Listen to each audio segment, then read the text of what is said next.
Tropické vody většinou zůstávají teplé i v noci. I přesto si však Aaron oblékl neopren.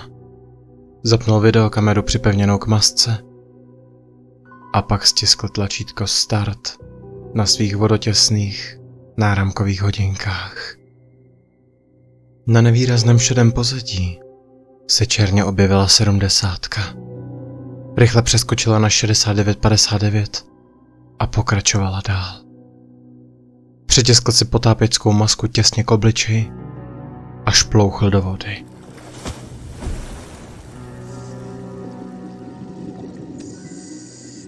Záře ubývajícího měsíce během několika vteřin s rostoucí hloubkou zmizela. Aaronovo vzrušení umocňovala stupňující tma. V noci jsou totiž nejaktivnější. Stále klesal. Aaron vydechl. Naposledy se podíval na dno své lodi a trochu fascinovaně sledoval bubliny unikající z jeho masky.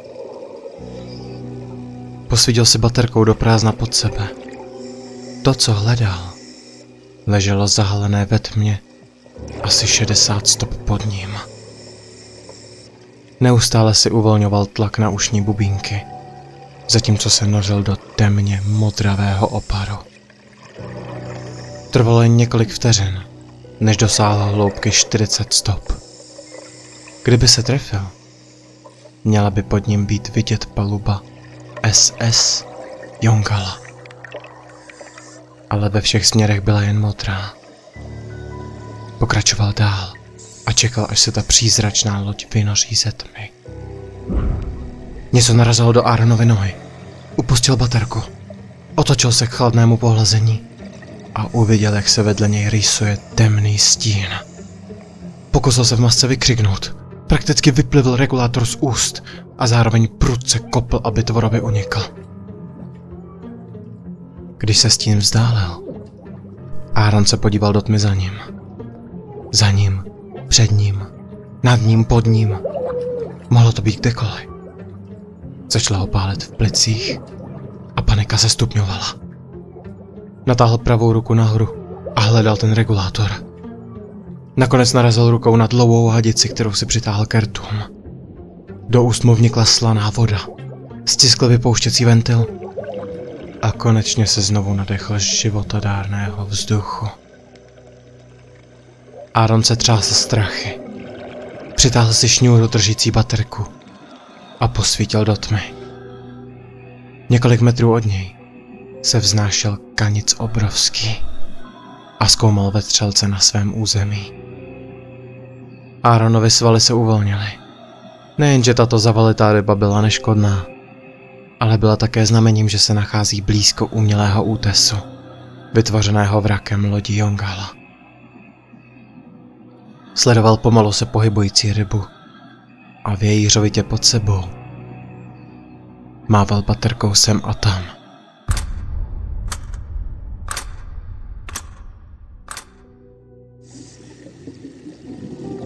(57:18) Aaronovi přeběhl mráz po zádech, když se v prázdnotě zhmotnil obrovský tvar. Před ním se rýsovaly duté zbytky majestátní osobní lodi, skryté v korálech. Hrob 122 duší, ztracených na moři před více než 100 lety. Zkontroloval plnospektrální kameru, záznamník EVP a měřič EMP na opasku. V žilách mu koloval známý pocit adrenalinu hnajícího kupředu. Kvůli tomuhle jsem přišel. Aaron plaval nad korály pokrytou kostrou zrezivělých okenních rámů, kde se ze tmy proháněly drobné, stříbrné rybky. Při hledání svého cíle používal orientační body podél lodi, než se v dálce objevila inkoustově černá propast poblíž přídě. Bylo vidět zadní stěžeň, strojovnu a kuchyni. Spatřil i vchod do předního nákladového prostoru. Jedno z mála míst, kde se dochovaly kosti utopených. Aaron se dychtivě protáhl dopředu. Vstoupil do zapovězených zbytků SS Jongala, kde širokou oceánskou prázdnotu nahradily šupinaté stěny z erodované ocely. Zkontroloval měřič EMP. Světla stále svítila zeleně. Zatím nic.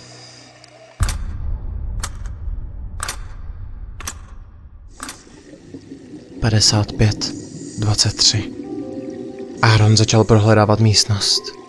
Potřeboval ušetřit alespoň 10 minut na bezpečný výstup a čas běžel. Většina obsahu nákladového prostoru se již dávno proměnila v kál.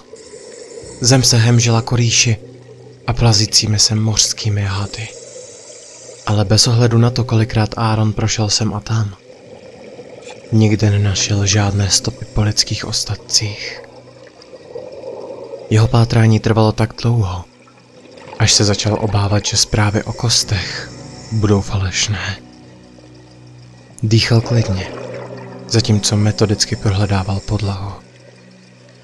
Právě když se Aaron rozhodl opustit nákladový prostor a hledat jinde, odrazil se od paprsku světla nepřirozeně rovný předmět. Přistoupil blíž a uviděl na jeho konci kovovou výstuhu. To musela být ta proslulá stehenní kost, o které se zmiňovali potápěči před ním. Příval adrenalinu se vrátil a bez váhání kopl k lidským ostatkům. Využil svého vztlaku a vznášel se několik stop nad stehenní kostí, zatímco kontroloval své vybavení. Na podvodním záznamu by bylo obtížné rozeznat hlasy duchu, zejména přes hučení jeho regulátoru. Ale přesto zapnul EVP rekordér. Měřič EMP se držel v zelených číslech a tak si přiblížil k obličeji plnospektrální kameru. Pořídil tucet snímků stehenní kosti a jejího okolí. Pak posvítil do všech stran a vyfotil celý nákladový prostor.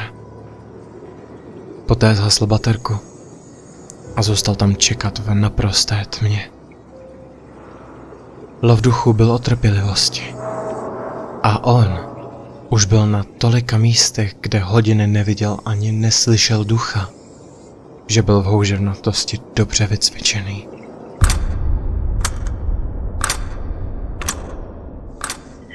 (42:28) Kontrolky EMF blikaly žlutě. Aaron se s očekáváním rozhlédl kolem sebe, nadšený, že tak rychle dostal poplach.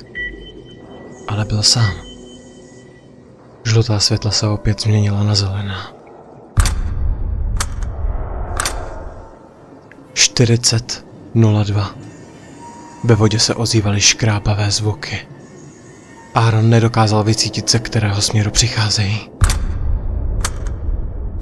36:18. Aaron začínal nervóznět.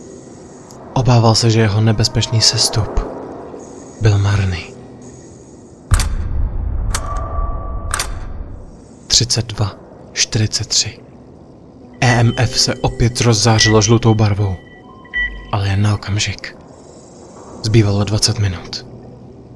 Jongala zasténala a její ocelový rám se vzpíral vodnímu hrobu. Následovalo dětské volání o pomoc. Aarona zamrazilo v kůži. Otočil baterkou, ale nezachytil nic než černotu. Podíval se na měřič EMP, ale ten vypověděl službu. Poklepal baterkou na jeho bok a tím ho probral. S výbuchem záře se ve tmě rozblikalo tucet červených alarmů. Z vody se vytratilo teplo a zůstal jen ledový chlad. Aaron pouhým okem nic nadpřirozeného neviděl, ale přesto pořídil desítky snímků v naději, že se při vyvolávání negativů v temné komoře objeví zářící lidská postava nebo mystický světelný kruh.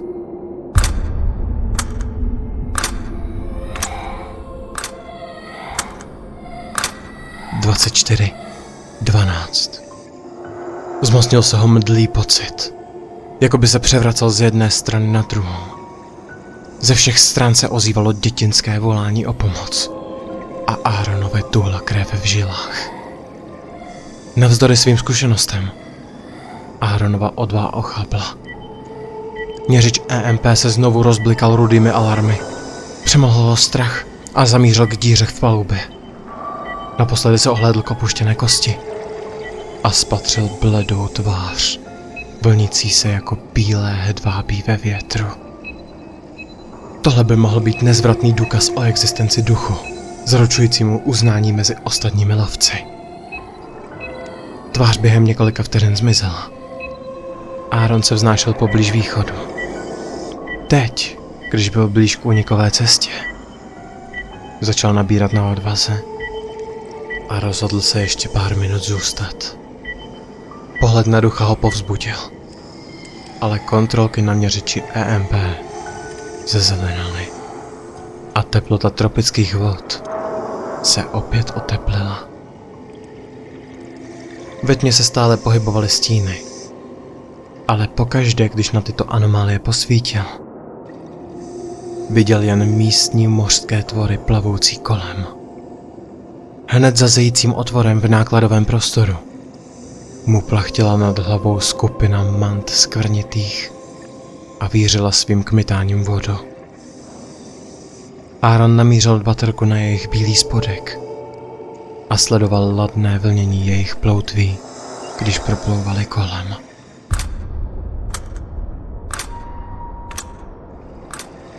(13:03) Čas vyrazit. Aaron byl zklamaný, že uplynulo 10 minut a on už neviděl žádné známky nadpřirozena. Naposledy se rozhlédl po nákladovém prostoru. Naposledy prohledal tmu baterkou a pak uznal svou porážku. Plaval k zejícímu východu nahoře, když tu celou komnatu zaplnilo světlo. Aaron sebou prudce trhl. Teplota prudce klesla a on v šoku minul východ. Udeřil se hlavou o kovovou střechu, zamrkal bolestí a pak jasně spatřil nákladový prostor, jako by se ocitl v roce 1911. S výhledem na více než 100 cestujících, ve strachu se krčících na podlaze. Jongala se silně nakláněla a sténala, jak se kymácela ze strany na stranu. Aaron se vznášel nad scénou. Pozorovatel nad nemožným výjevem těchto odsouzených pasažérů, kteří se před bouří schovávali v útrobách své lodi. Kvílení a pláč mu naplnili uši a odráželi se jako dutý zvuk vln v lasturách. Aaronovi se zatočila hlava. Nedokázal říct, jestli vidí loď duchu nebo skutečnou Jongalu. Mířil k východu. Alespoň doufal, že je to východ. Kopl do ledové vody ve snaze uniknout prosbám o pomoc pod sebou. Čas se krátil. Vyrazil na teplé, otevřené moře.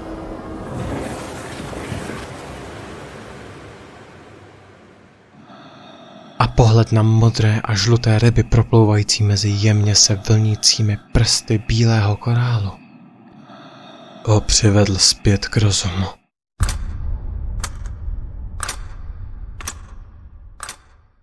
(7:20) Na otevřeném moři vás rychlost zabije. Musí stoupat pomalu, aby mu změna tlaku neroztrhala plíce na kusy. A tak své obavy zatlačil hluboko do nitra, aby se s nimi vypořádal později.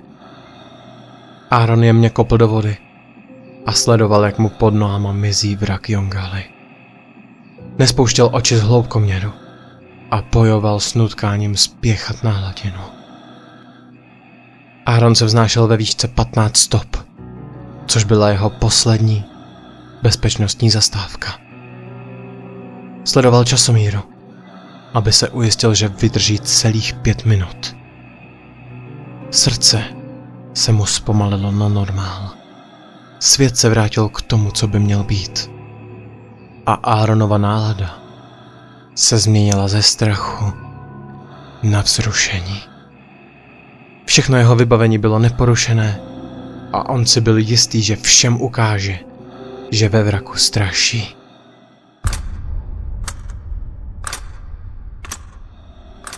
(3:23) S posledním rozloučením s hlubokou modří pod nohama se Aaron odrazil k hladině.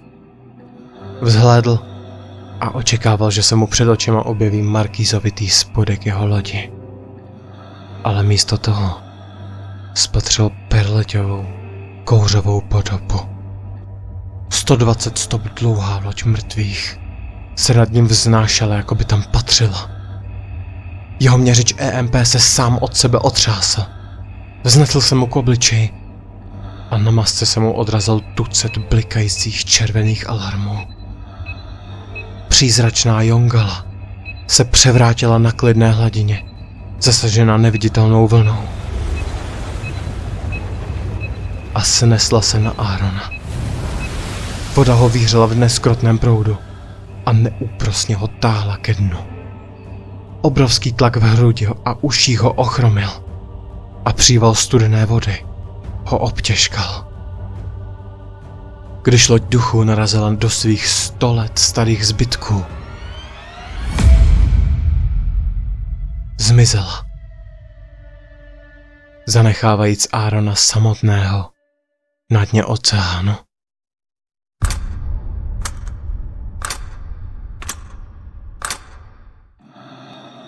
"22 sekund.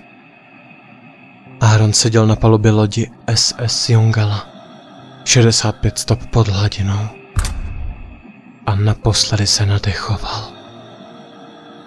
Možná by to býval stihl, ale změna tlaku by mu roztrhala plíce a on by zemřel v agónii sám na lodi. To už bylo lepší zůstat tady. Uvolnil vodotěsnou sponu na záznamníku EVP, čímž zaplavil jeho elektronické vnitřnosti slanou vodou. A pak otevřel filmový zásobník své kamery. Červená ručička měřiče kyslíkové nádrže sklouzla na 0 a Aaronovi se za plastovým štítem masky zaleskly oči strachem. Když se naposledy podíval na nekonečnou modrou plochu nad hlavou, regulátor mu tiše vyklouzl z úst a naposledy vydechl.